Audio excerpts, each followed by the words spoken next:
பார்க்க வந்த சேதி மட்டும் சொன்ன முல்லையே,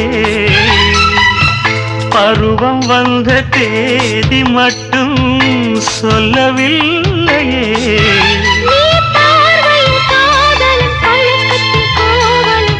சொல்லவில்லையே.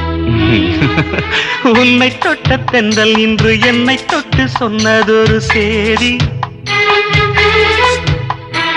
உள்ளுக்குள்ளே ஆசை வைத்து தள்ளி தள்ளி போவதென்ன நீதி.